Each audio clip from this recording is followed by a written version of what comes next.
دور ایک گاؤں تھا جو ہریالی کھیتوں اور معصوم لوگوں سے بھرا ہوا تھا۔ شام کو اذان کی آواز گونجتی، لوگ اپنے کام کاج ختم کر کے مسجد کی طرف روانہ ہوتے۔ چھوٹے بچے مٹی میں کھیلتے اور عورتیں گھروں کے آنگن میں چولہے جلا کر روٹیاں سکے۔ اسی گاؤں کے ایک کونے میں ایک گھر تھا جہاں ایک جوان رہتا تھا۔ اس کا نام حمزہ تھا۔ حمزہ کی آنکھیں چمکدار تھیں، چہرہ خوبصورت تھا اور وہ طاقتور بھی تھا۔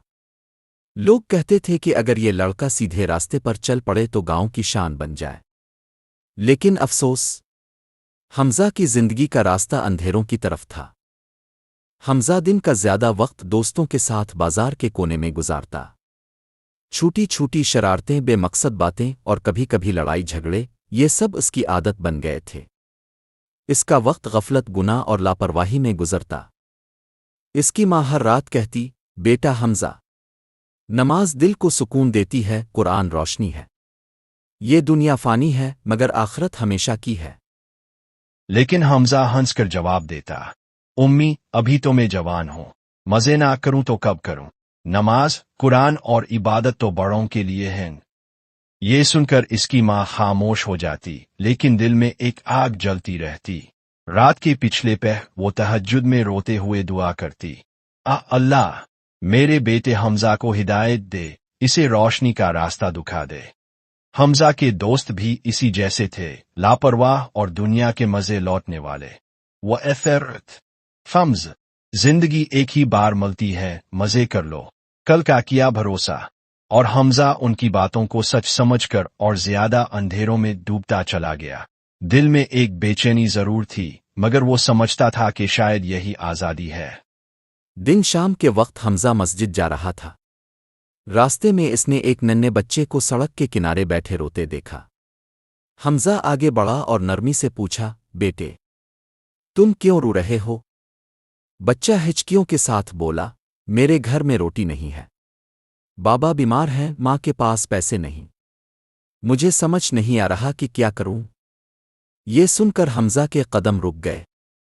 اس نے جیب میں ہاتھ ڈالا جہاں چند سکے تھے جو وہ دوستوں کے ساتھ مزے کے لیے بچا کر رکھتا تھا۔ کچھ لمحوں تک وہ سوچتا رہا، کیا یہ پیسے میں اپنے لیے استعمال کروں اس بچے کی بھوک مٹا دوں؟ کچھ لمحے تک دل میں جنگ چلتی رہی، پھر اس نے وہ سارے پیسے بچے کے ہاتھ پر رکھ دیے۔ بچے کی آنکھوں سے آنسو نکلے مگر چہرے پر خوشی کی روشنی آ گئی۔ اس نے کہا، اللہ اب کو روشن راستہ دے بھائی جان۔ یہ جملہ حمزہ کے دل میں تیر کی طرح آتر گیا۔ اس رات حمزہ اپنے بستر پر لیٹا تھا مگر نیند نہیں آ رہی تھی۔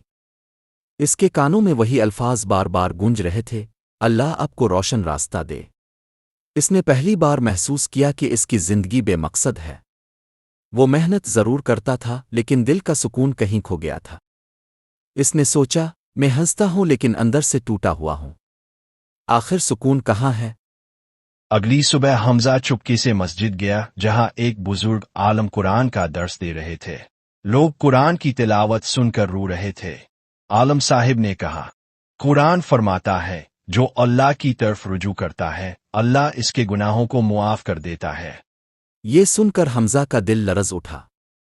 اس کی آنکھوں سے آنسو بہنے لگے۔ اس نے سر جھکا کر کہا، اللہ میں گناہگار ہوں لیکن تو سب سے بڑا رحیم ہے، مجھے معاف کر دے، مجھے روشنی کا راستہ دکھا دے۔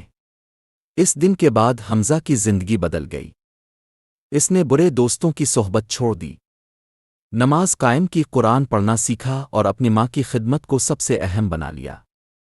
وہ صبح سویرے کھیتوں میں کام کرتا، دن میں مزدوری کرتا اور شام کو مسجد میں قرآن سیکھنے جاتا۔ اب وہ صرف اپنے لیے نہیں بلکہ دوسروں کے لیے بھی جینا چاہتا تھا۔ گاؤں کے لوگ حیران تھے۔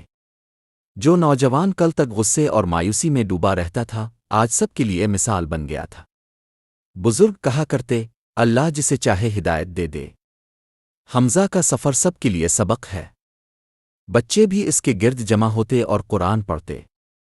حمزہ ان کو نرمی سے پڑھاتا اور کہتا، بیٹو علم اور ایمان سب سے بڑی دولت ہے۔ سب سے بڑی خوشی یہ تھی کہ اس کی ماں کے چہرے پر وہ مسکراہٹ لوٹ آئی جو برسوں سے غائب تھی۔ بویا اب مجھے سکون ہے کہ تاو روشنی کے راستے پر چل پڑا ہے۔